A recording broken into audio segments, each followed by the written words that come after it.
Good evening. My name is Audley Williams, and I have been invited here today to present what cross cultural communication is and the reasons why it is important. Here are some of the objectives that we will be covering in today's meeting. We'll be going over what is cross cultural communication, some common challenges, some strategies to overcome certain barriers, 5 levels of differences, and nonverbal communication. So, what is cross cultural communication? Well, it's defined by Isidore.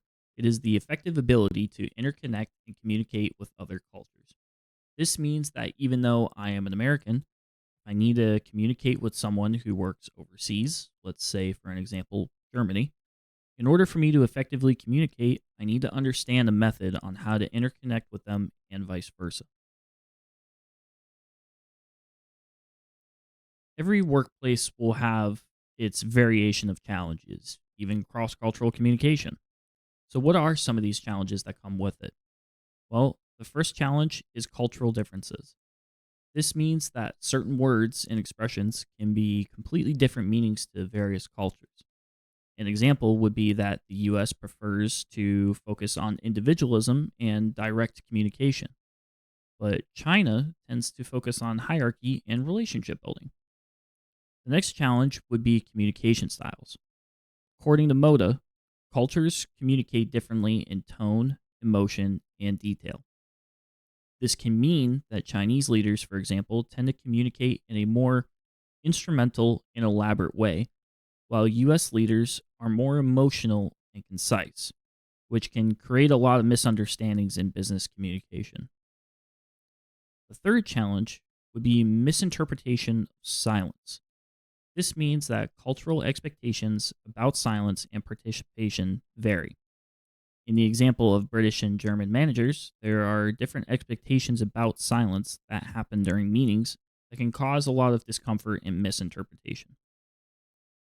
The final challenge would be translation issues. Translation that comes from a direct meaning can actually distort what the meaning actually is. An example of translating is red gold or green sheet, which are resulted terms that will make absolutely no sense to any audience. With knowledge on what the common difficulties and challenges are, the next portion will cover the strategies on how to overcome these types of barriers. The first is preparing for cross cultural interaction.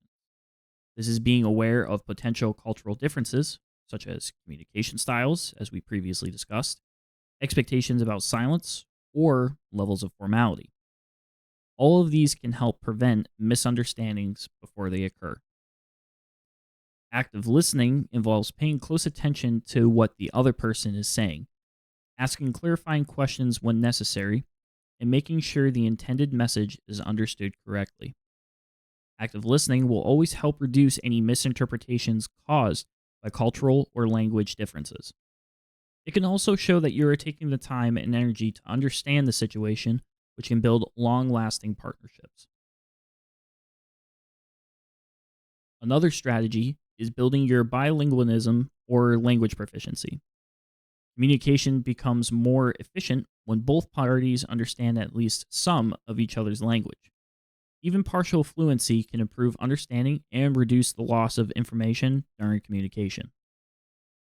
The final strategy is cross cultural communication training. Organizations can address challenges through training programs focused specifically on cross cultural communication. These programs help employees understand cultural values, communication norms, and differences in expectations when interacting with people from other cultures.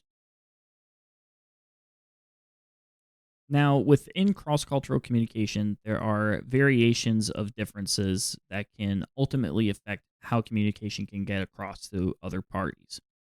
There are currently 5 that we will be looking at. The first is understanding when to speak or when to talk. Different cultures have different expectations on when it's appropriate to speak in conversations or meetings. In some cultures, people may wait to be invited to speak or pause before responding, while in others, it is normal to speak quickly and participate frequently. These differences can make someone appear uninterested, rude, or overly aggressive when that is not the intention. The next difference is what to say.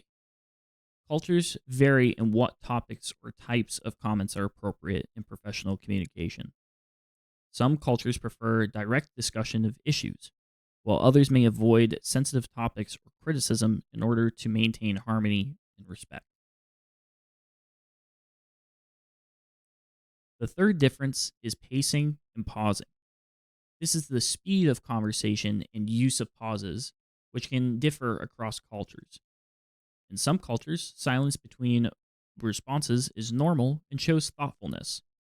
In others, long pauses may feel uncomfortable and may be interpreted as confusion or disagreement. Next is formality. This difference is, I would say, the most obvious. Cultures can differ in level of formality that is expected in communication. Some workplaces emphasize formal titles, structured language, and clear hierarchy, while others prefer informal interactions and first name communication. Misunderstandings can occur if one person perceives the other as disrespectful or overly rigid. The final difference is indirectness. Indirectness is how people express their opinions and or disagreements. Some cultures value very direct communication, while others prefer indirect language to avoid conflict or embarrassment. This can lead to confusion, however. This is if indirect statements are misunderstood as agreement or if direct comments are deemed as rude. The final portion of understanding cross cultural communication is knowing why nonverbal communication is important. Before explaining why it is important, we need to understand what it is.